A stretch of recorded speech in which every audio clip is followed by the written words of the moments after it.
adalah bernama Sayyidina, mendapat julukan Sayyidina Muhajir. Muhajir adalah orang yang hijrah. Nama beliau adalah Ahmad bin Isa. Ahmad bin Isa terus sampai kepada Rasulullah SAW. Beliau Sayyidina Muhajir ini, beliau hijrah dari Basrah.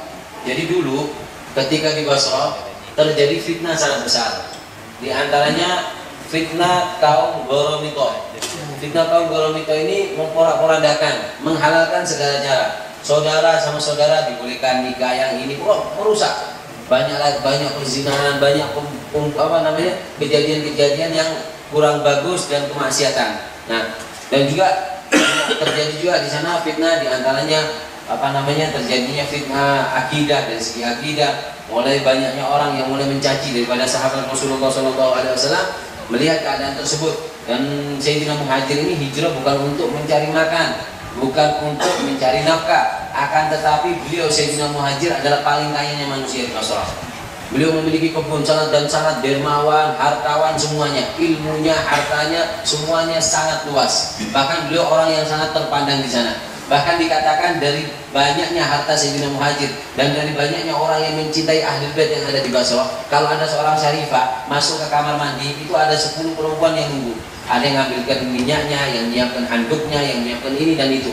Melihat keadaan seperti itu, Sayyidina Muhajir takut kalau anak cucunya manja, takut kalau mereka tertipu dengan pujian orang, dengan hormatan orang, sehingga mereka nggak mau beramal, sehingga dia manja-manjaan, sehingga takut dari hal tersebut dan fitnah yang lain. Sayyidina Muhajir hijrah dari dari Basrah hijrah bersama, diantaranya ada bangsa Al-Ahdal dan ada bangsa Al-Budaimi. 3 orang ini semuanya ketemu di dalam Sayyidina Ja'far Shadiq, karena beliau Sayyidina Muhajir adalah Ahmad bin Isa bin Muhammad bin Ali Ulaidi bin Imam Ja'far Shadiq bin Muhammad al-Baqir bin Ibn Ali Zainal Abidin bin Husain.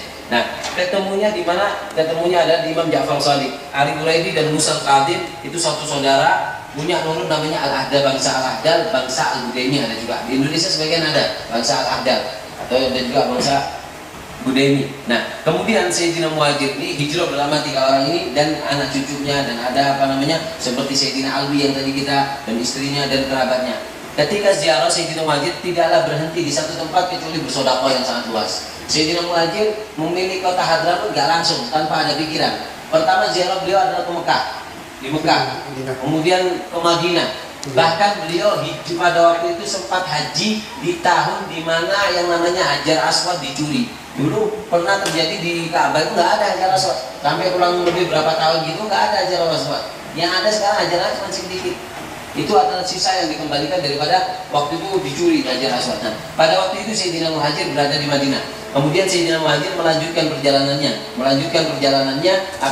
pergi sampai ke daerah Son'a sana, di Son'a yang kemarin kita transit itu. Nah, di situ bangsa Al-Ahdal dan Budaimi berhenti di sana. Sedangkan Sayyidina Muhajir meneruskan perjalanannya sampai di Hajren, di kota Hajren. Sana ada banyak bangsa Al-Kafnya. Di Hajren, di sana sampai ada rumahnya, dan Muhajir ada di sana. Kemudian melanjutkan Sayyidina Muhajir perjalanannya sampai ke daerah ini yang namanya adalah Husaisah. Ini dulu sebuah desa. Dulu yang sangat banyak. Cuma karena sudah lama rusak dan nggak ada lagi yang tempatnya. Dulu sebuah desa ini. Nah, dan juga Sayyidina Muhajir itu nggak berhenti satu tempat kecuali membagi-bagikan harta. Karena beliau keluar, banyak orang nyangka Sayyidina Muhajir keluar untuk nyari makanan, nggak salah.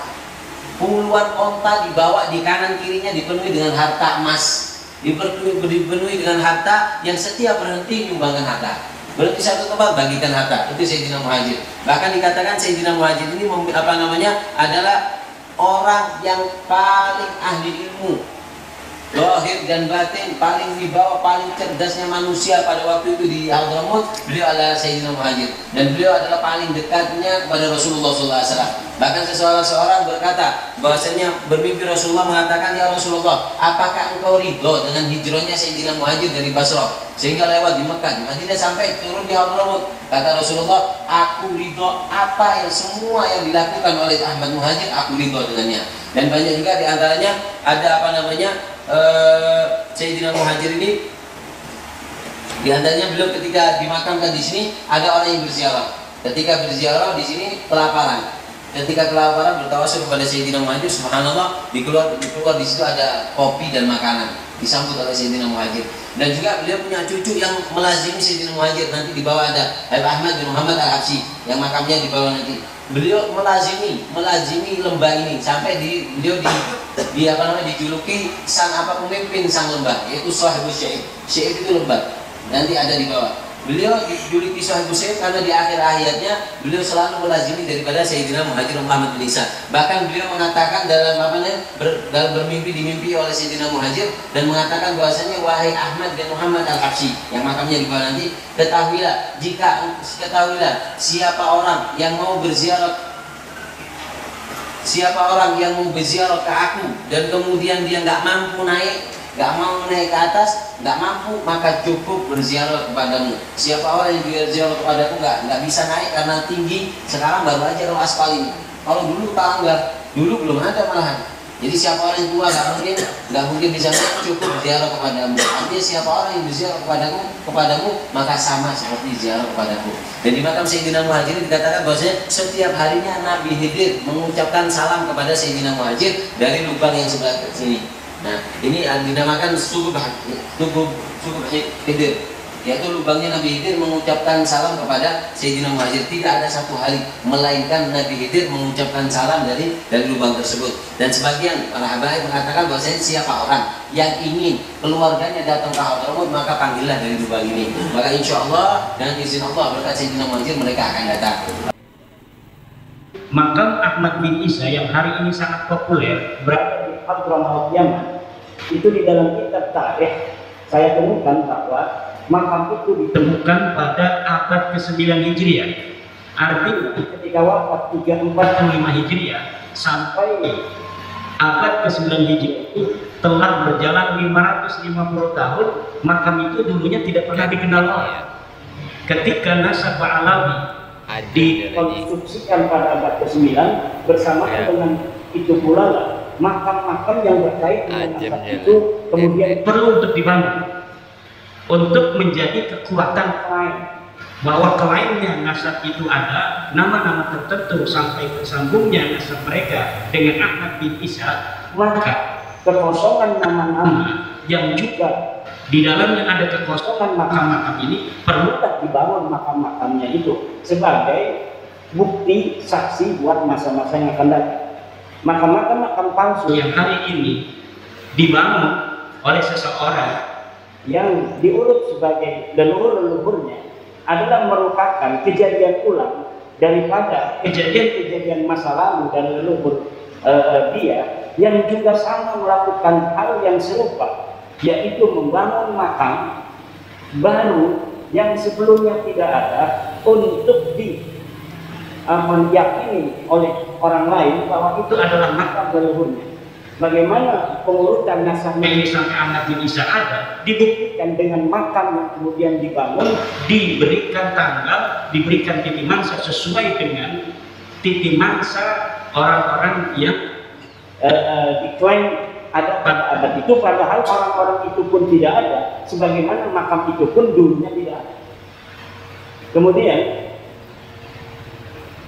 bagi siapa saja yang mengalami masalah diabetes, penyakit jantung, kerusakan retina, kerusakan ginjal, tekanan darah tinggi, penurunan berat badan secara cepat tanpa sebab yang jelas, penglihatan kabur, atau kesemutan di tangan. Batu nisan Muhammad Sohib Mirbat yang ada di Mirbat telah terbukti dibuat pada abad ke-9 atau 10 Hijriah. Sebagaimana kita ketahui dari pemaparan tulisan saya bahwa dari nama-nama Ba'alawi ke atas bukan hanya Ubaidillah yang tidak ada, tapi Muhammad atau Ubaidillah punya anak namanya Ali, Ali punya anak namanya Muhammad, Muhammad punya anak namanya Ali, Ali punya anak namanya Ali, Ali punya anak namanya Muhammad Sohib Mirbat. Ini semuanya adalah orang yang tidak terreportase oleh sejarah apapun, baik di dalam kitab nasab maupun dalam kitab sejarah. Bagaimana orang yang tidak dicatat dalam kitab nasab kemudian pada abad 9 dibangun namanya, dicantumkan dalam kitab nasab yang hanya ditulis oleh keluarga mereka, dan kemudian dibangun kesejarahannya pada kitab-kitab sejarah yang juga ditulis oleh mereka. Ada kitab-kitab yang hari ini cetakannya ada, ditulis oleh orang lain, Tapi apabila diteliti, lihat pentahkiknya, itu pentahkiknya adalah kalangan mereka.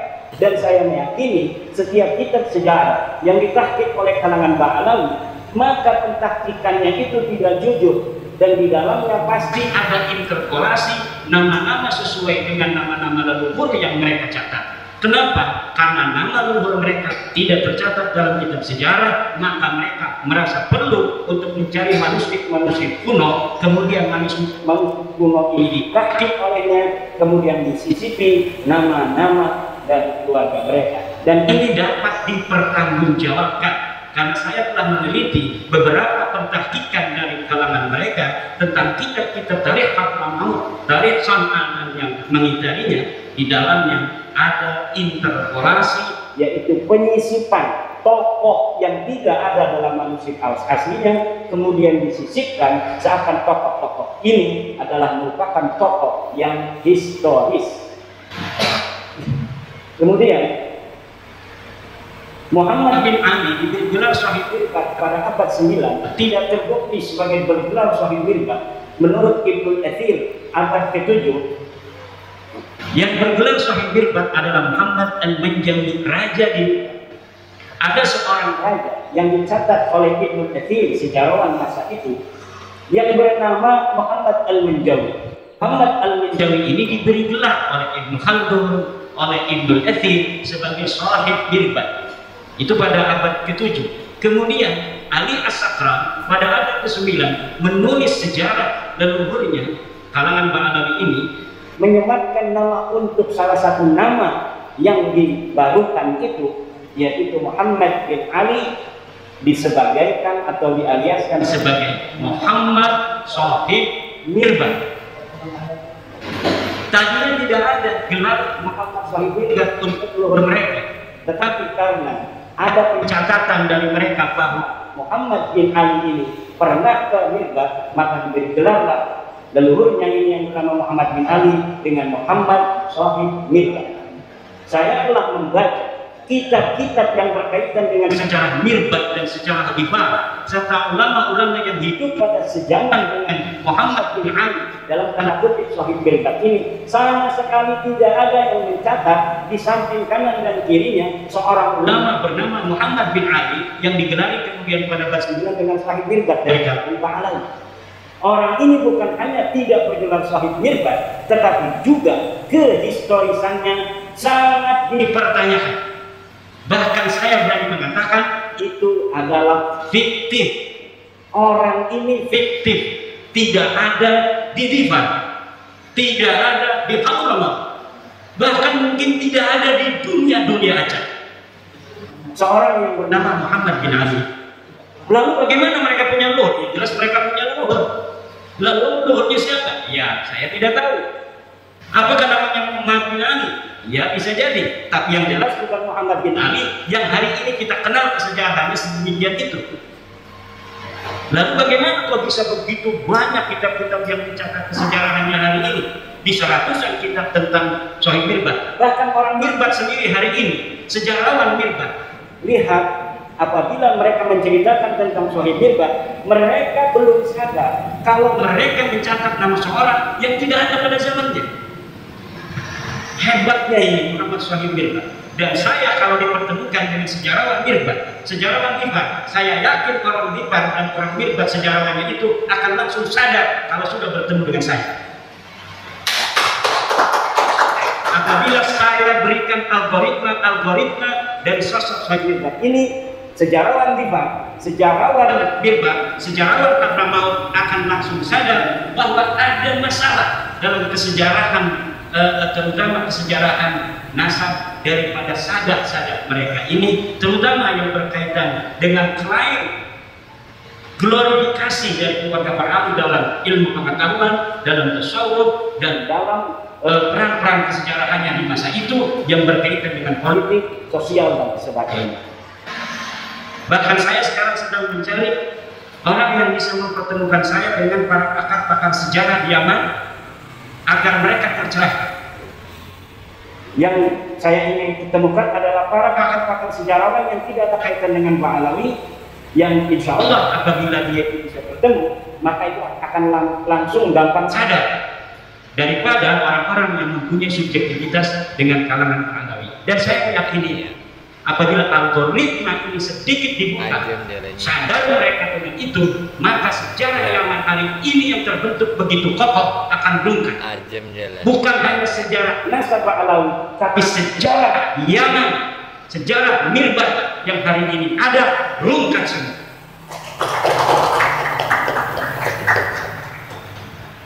Kemudian Abdullah bin Shahib Mirbat yang tercatat dalam kitab Al-Durar abad 10 sebagai anak Shahib Mirbat yang mendapat ijazah dari Muhammad Al-Qala'i adalah fiktif. Saya telah menelusuri kisah-kisah seseorang yang bernama Abdullah yang disebut sebagai anak Muhammad Shahib Mirbat, yang disebut mendapatkan ijazah dari seorang ulama besar yang tercatat dalam kitab apapun, bukan hanya dalam kitab sejarah, tapi dalam kitab fikih, dalam kitab-kitab yang lainnya yang bernama Muhammad bin Ali Al-Qala'i. Muhammad bin Ali Al-Qala'i seorang ulama besar di Mirbat yang hidup sejaman dengan tokoh fiktif Muhammad Shahib Mirbat. Ini dikatakan dia memberikan ijazah kepada seseorang bernama Abdullah, Syarif Abdullah. Kemudian Syarif Abdullah ini disebutkan sebagai anak daripada Muhammad Shahib Mirbat Ba'alam. Saya yakini nama ini bukan untuk Abdullah bin Muhammad Shahib Mirbat. Adapun dikatakan bahwa Abdullah bin Muhammad Shahib Mirbat adalah pencaprokan sebuah manuskrip tentang ijazah yang tidak diketahui dia siapa, kemudian dialiaskan sebagai anak Muhammad Shahib Mirbat. Untuk apa? Agar kesejarahan leluhur mereka tercatat dalam bukti-bukti manuskrip yang dapat ditelusuri. Yang dapat ditelusuri nama Abdullah karena dia mendapatkan ijazah. Tetapi Abdullah ini tidak diketahui siapa ini Abdullah. Dikatakan bahwa Abdullah ini adalah anak Muhammad Shahib Mirbat. Muhammad Shahib Mirbat di mana? Tidak ada Muhammad Shahib Mirbat yang bernama Muhammad bin Ali Ba'alawi. Muhammad bin Ali Ba'alawi atau disebut juga Muhammad bin Ali Al-Qasam. Saya dapat menyatakan dengan tegas bahwa orang ini fiktif. Tidak ada ulama tarikh yang menulis kesejarahan tokoh ini. Tidak ada ulama nasab yang mu'tamadah, yang bisa dipegang keulamaannya dalam ilmu nasab, yang mencatat seseorang bernama Muhammad bin Ali yang hidup sejaman dengan Muhammad bin Ali Al-Qala'i. Kemudian jadi yang terdapat dalam kitab As-Suluk tidak terbukti sebagai saudara dari Alwi. Jadi ada sekitar sejarah yang kitab sejarah ini adalah mu'tamadah yang bisa dijadikan pegangan untuk sejarah Yaman. Disebutkan ada seorang bernama Jadid yang disebut seorang syarif. Lalu keluarga Ba'alawi pada abad 9 mengatakan bahwa Jadid ini adalah saudara dari mereka yang bernama Alwi. Dengan demikian kekosongan kesejarahan mereka dalam kitab-kitab tarikh itu mudah-mudahan menurut mereka bisa terpenuhi dengan adanya nama Jadid yang dicatat dalam kitab As-Suluk. Bagaimana caranya? Dengan mengakui Jadid ini sebagai saudara dari leluhur mereka yang bernama Alwi. Dan ini pun nanti akan terjadi pada seorang ulama bernama Salim bin Basri, yang kemudian Salim bin Basri ini yang tercatat dalam kitab-kitab sejarah itu diambil namanya, dialiaskan bapaknya yang bernama Basri sebagai saudara daripada Alwi. Jadi dari sini ngambil supaya kuat. Ternyata yang diambil ini polanya sama. Setelah diambil namanya sebagai bagian dari keluarga mereka, lihat hari ini dalam kitab Syamsul Dhahirah, orang-orang yang tercatat dalam sejarah ini diingkiratkan, dikatakan bahwa mereka tidak mempunyai keturunan. Nama Abdullah bin Shahib Mirbat inqarada, tidak punya keturunan. Lihat jadi inqarada di al-qarnis fi akhir qarnis sitti, dia ingkirat di akhir abad 6. Kemudian lihat Salim bin Basri, demikian pula dikatakan bahwa keturunannya ingkirat pada akhir abad ke-6. Semua orang-orang yang ada di dalam buku-buku tarikh, dalam buku-buku sejarah yang diambil nilai-nilai sejarahnya, kemudian sosok keturunannya dikatakan tidak. Sementara orang-orang yang sama sekali tidak dicatat dalam sejarah seperti Muhammad Sahib Mirbad itu kemudian berketurunan sampai hari ini. Ini yang terjadi dengan nasab Ba'alawi. Kemudian beberapa tingkatan stadium pada hernia. Stadium 1 ada rasa tidak nyaman di area perut atau selangkangan, terutama saat berdiri terlalu lama. Kitab Tarikh Sambal, ada sebuah kitab namanya Kitab Tarikh Sambal pada abad ke-10. Ini mencatat nama Hafidh Faddal. Menurut peneliti sejarah dan geografi Hadramaut yang bernama Profesor Hussein Saleh bin Isa bin Umar bin Salman, kitab itu menurut beliau adalah kitab jiplakan dari kitab Ibnu Hisan. Nah, kitab yang ada di abad-abad sebelumnya diambil kemudian jiplak, tidak di atas namakan Ibnu Hisan, tapi di atas namakan orang yang berada di abad 10 yang bernama Syekh Sambal Ba'alawi, tetapi kemudian isinya ditambah. Jadi ini ada pola baru. Kalau pola-pola yang dulu saya temukan, manuskrip dicari, kemudian manuskripnya ditulis, setelah manuskripnya restorasi, kemudian disisipkan nama-nama yang tidak ada di dalam manuskrip asli untuk dicetak sehingga nama yang tidak ada ini menjadi ada dan kemudian dianggap sebagai apa yang ada dalam manuskrip asli.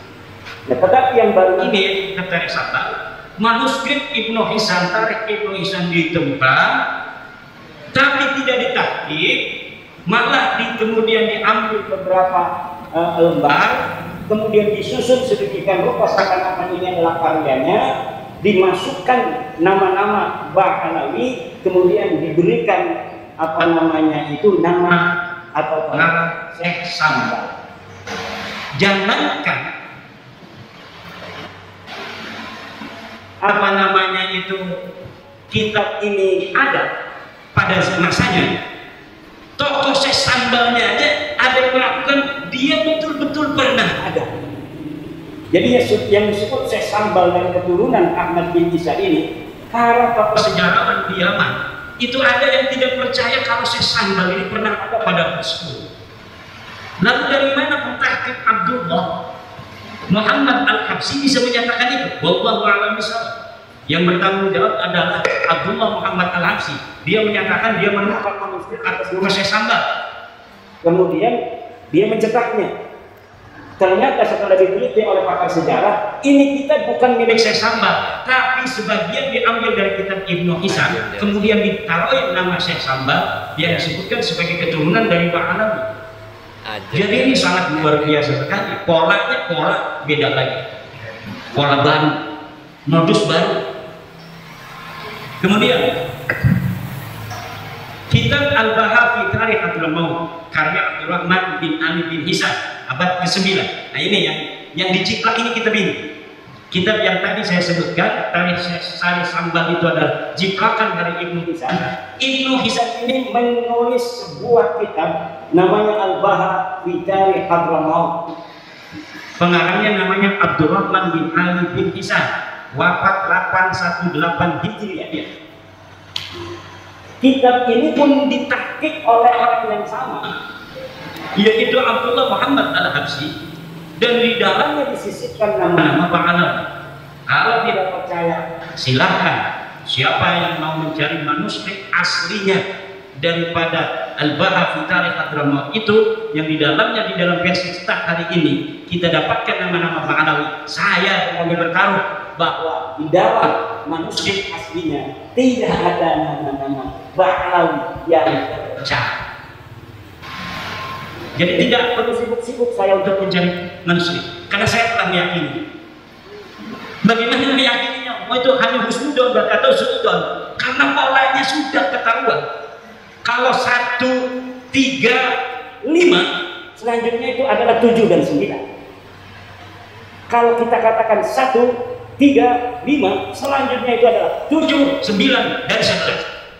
Kalau kita katakan 2, 4, 6, maka selanjutnya adalah 8, 10, 12.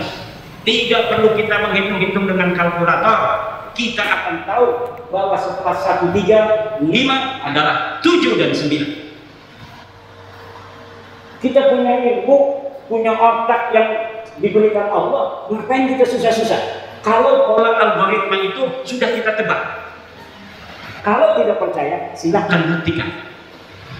Jangan kita disuruh cari manuskrip. Yang tidak percaya kalau yang saya katakan dia bohong, harus nyari manuskripnya. Usulnya kenapa Kiai Imam cari manuskrip bin Dohir itu? Saya punya kitabnya Al-Majdi, bahwa di dalam Al-Majdi itu bukan bin Al-Hasan, tapi Minal Hasan. Lalu Ali bin Dohir abad 14, dia palsukan minnya itu dirubah menjadi bin. Akhirnya salah, beda pengertian. Kata di sungai, Ali bin Dohir berdasarkan manuskrip yang dia lihat. Mana manuskripnya? Dia tidak bilang dari manuskrip mana. Sementara Al-Majdi ketika mengatakan itu adalah Minal Hasan, itu berdasarkan manuskrip, dan manuskrip yang disebutkan dalam mukadimah. Ini manuskrip ditemukan di Ano, dipegang Ano, ditulis tanggal sekian, tahun sekian. Uqudul Almas itu ditulis abad ke-14 tanpa manuskrip. Katanya mengaku melihat manuskrip, tanpa menyebutkan manuskripnya ada di mana, ditulis oleh siapa dan tahun berapa. Sementara Uqudul Almas ini, Al-Majdi, ketika salinannya itu dicetak menjadi sebuah kitab, menyebutkan bahwa salinannya ditulis pada abad ke-12. Salinannya sekarang ada di perpustakaan Anu, ditulis oleh Mang Anu. Lalu sesuatu yang berdasarkan alamat yang jelas melawan sesuatu di abad 14 yang tidak punya alamat sama sekali, mana yang benar dan mana yang harus bertanggung jawab. Ini yang terjadi.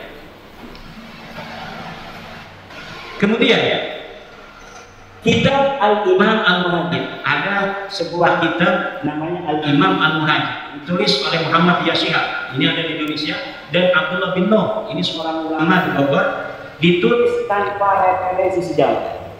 Kitab ini menerangkan tentang tokoh yang bernama Al-Imam Ahmad Al-Muhajir. Semuanya lengkap.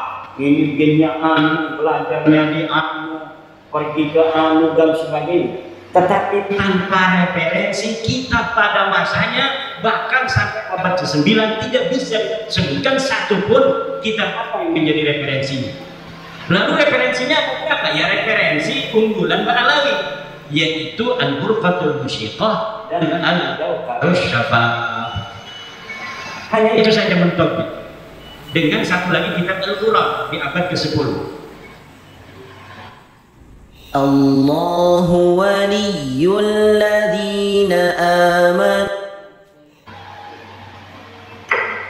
Kitab Al-Qur'an, nah ini yang tadi saya sebutkan, Ba'alawi abad 10, yang menjadi salah satu buku referensi utama nasab Ba'alawi. Anda mempunyai referensi dari abad ke-9, yaitu kitab Al-Burqah dan kitab Al-Jawharus Syafah. Jadi abad 10 sudah nambah tuh. Dan ini abad 9 hanya ada Al-Burqah dan Al-Jawharus Syafah. Abad 10 nambah satu namanya Al-Qur'an. Nanti ada lagi kitab karangan Abu Bakar Al-Idrus, ada 4. Nanti tunggu lagi. Nanti abad 11 makin banyak. Abad 12 makin banyak. Sehari ini ratusan kitab menyatakan nasab Ba'alawi dan sejarahnya. Tetapi semuanya akan mentok dan habis pada abad ke-9. Referensinya tidak akan bisa ngancong ke abad ke-8, abad ke-7, abad ke-6, abad ke-5, dan abad karena memang semuanya is nothing. Orang ini tidak pernah